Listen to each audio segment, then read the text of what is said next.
मैं नीरज कुमार स्वागत करता हूं आपका हमारे YouTube चैनल पर। और आज आशा करता हूं आप सभी अच्छे होंगे।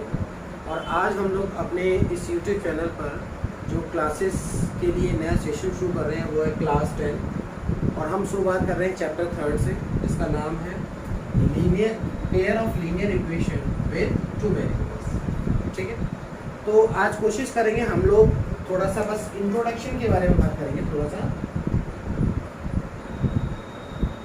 आज हम थोड़ा सा इंट्रोडक्शन लेंगे कि जो pair of linear equation chapter है उसमें बेसिकली हमें क्या पढ़ना है। कोशिश करेंगे कि लीनियर इक्वेशंस को किस तरीके से लिखा जाता है उसके समझने की। ठीक है, चलिए शुरू करते हैं।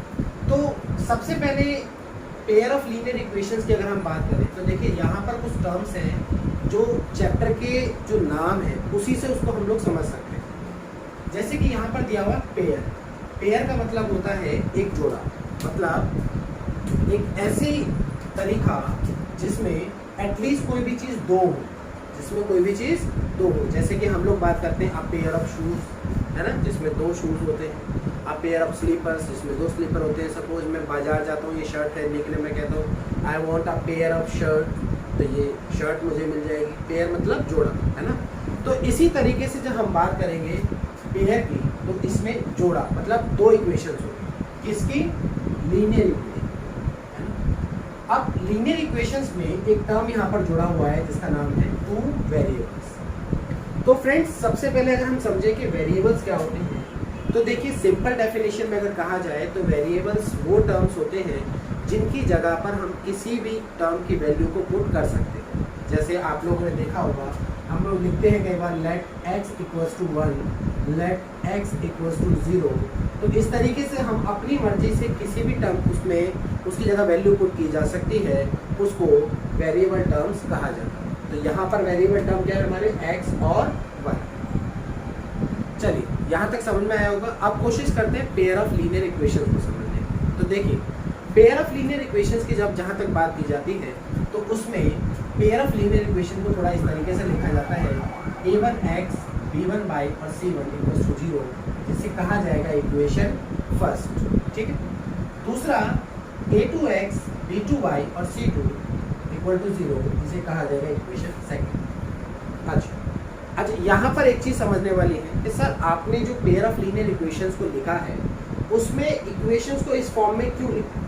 देखिए जब हम पेयर ऑफ लीनियर इक्वेशंस के सॉल्यूशंस की बात करेंगे, मेथड ऑफ सॉल्यूशंस की बात करेंगे, तो उसमें कुछ सर्टेन मेथड्स हैं जिनके जरिए हम x और y, दो वेरिएबल टर्म्स हैं, x और y दोनों टर्म्स की वैल्यू निकालने की कोशिश करें।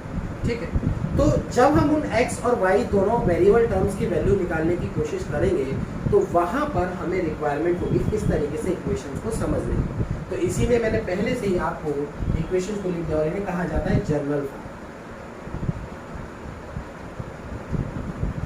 ठीक है, this is called general form of presentation of linear equations. ठीक है, इसे जनरल फॉर्म में कहा जाता है। अब जरा कोशिश करते हैं कि जब लीनियर इक्वेशंस की बात करते हैं तो लिखा कैसे जाता है। जैसे आपने अपने बुक में देखा होगा, तो कोशिश करिए, आपके बुक में आपने देखा होगा इस तरीके से इक्वेशन लिख लीजिए, मतलब 2x plus 3y plus 9 equals to 0, है ना। This is equation first. एक एग्जांपल ले रहा हूँ, मान लीजिए दूसरी इक्वेशन है 7x plus 4y plus 12 equals to 0, this is equation second.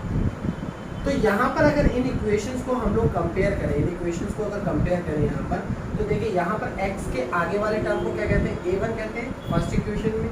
तो यहाँ पर x के आगे क्या है? 2 है। तो मैं यहाँ पे कह सकता हूँ a1 की वैल्यू 2 होगी, सिमिलरली b1 की वैल्यू 3 होगी और c1 की वैल्यू क्या हो जाएगी? Constant value, that is 9। इसी तरीके से जो सेकेंड इक्वेशन होती है उसमें x के आगे वाले को a2, y के आगे वाले को b2 और कांस्टेंट वैल्यू को c2 कहा जाता है। तो यहाँ पर भी a2 इक्वल टू हो गया हमारा 7 और b2 इक्वल्स टू हो गया 4 और c2 इक्वल्स टू हो गया 12। तो आशा करता हूँ आपको ये समझ में आई होगी कि क्यों हमने इक्वेशंस को, लीनियर इक्वेशंस को इस तरीके से हमने प्रेजेंट किया। चलिए अब थोड़ा सा अगला स्टेप चलिए। फर्स्ट स्टेप हमारा था to understand what are variables and what are the linear equation and how do we can write it in general form। इस तरीके से लिखा जा सकता है। ठीक, अब बात आती है कि सर ये जो linear pair of linear equations है इसमें मैथमेटिक्स है तो सॉल्व करने के मेथड ज़रूर होंगे। तो इस चैप्टर में हम लोग जिन मेथड्स की बात करने वाले हैं वो मेथड्स हमारे होंगे, 4 मेथड है इसमें लीनियर इक्वेशंस को सॉल्व करने के लिए। पहला ग्राफिकल मेथड, जिसके अंदर हम लोग ग्राफ ड्रॉ करने के साथ साथ कुछ बेसिक टर्म्स में हम सीखेंगे, जिसमें अगर कोई ग्राफ है तो वो 3 तरीके से रोल प्ले करता है। किसी भी ग्राफ में जब हम इक्वेशन को सॉल्व करके जब उनका ग्राफ प्लॉट करेंगे हम लोग, तो वहाँ पर क्या होता है कि या तो इक्वेशन इंटरसेक्ट कर सकती है, मतलब इस तरीके से कि मान लीजिए कोई एक ग्राफ है और यहाँ पर हमारे कुछ टर्म x नेगेटिव, y और y नेगेटिव है ना। यहाँ पर मान लीजिए एक इक्वेशन ऐसे आती है और दूसरी इक्वेशन इस तरीके से आती है। तो देखो यहाँ पर अगर मैं देखूँ तो इस पॉइंट पर ये लाइनें क्या कर रही है, इंटरसेक्ट कर रही है ना, इंटरसेक्ट कर रही है। तो इस तरीके की इक्वेशंस को हम लोग क्या कहेंगे, इंटरसेक्टिंग, ठीक है। इसी तरीके से हम लोग देखेंगे कोइंसिडेंट लाइन है ना, और उसी तरीके से हम लोग देखेंगे पैरेलल लाइंस। मतलब ग्राफ जो बनेगा वो इन तीनों में से किसी एक फॉर्म पे ही ग्राफ वहाँ पर ड्रॉ होगा। चलिए, ये तो था हमारा पहला मेथड। अब थोड़ा सा आगे चलते हैं और कोशिश करते हैं समझने की substitution. This is the second method, ठीक है। तो सब्स्टिट्यूशन मेथड की जब बात की जाती है तो यहाँ पर एक इक्वेशन को सॉल्व करके उसकी वैल्यू को दूसरी इक्वेशन में पुट किया जाता है और वहाँ से x और y की वैल्यू को कैलकुलेट करते हैं, ठीक है।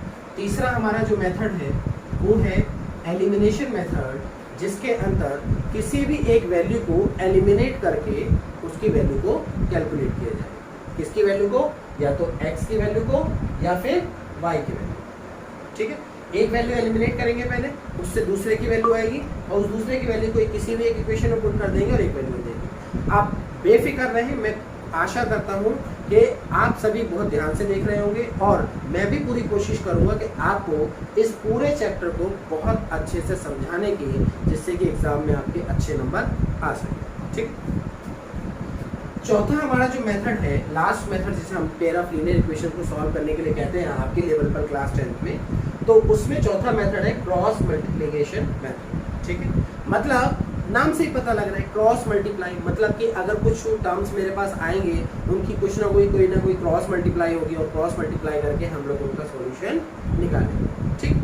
चलिए, यहाँ तक ये एक छोटा सा बहुत अंडरस्टैंडेबल मेथड, एक इंट्रोडक्शन समझ लीजिए पूरे एक चैप्टर का, जिसमें मैंने पूरी कोशिश करी है आपको अच्छे तरीके से समझाने की। और आपका अगर मुझे अच्छे से मुझे रिप्लाई मिले, अगर मुझे आपने अच्छे से सब्सक्राइब किया, तो मैं कोशिश करूँगा कि और डिटेल में जाके इन सब चीज़ों को आपको समझाने की। चलिए, आज यहीं तक हम स्टॉप करते हैं और नेक्स्ट वीडियो में फर्स्ट हम लोग डिस्कस करेंगे ग्राफिकल मेथड। धन्यवाद, नेक्स्ट क्लास में।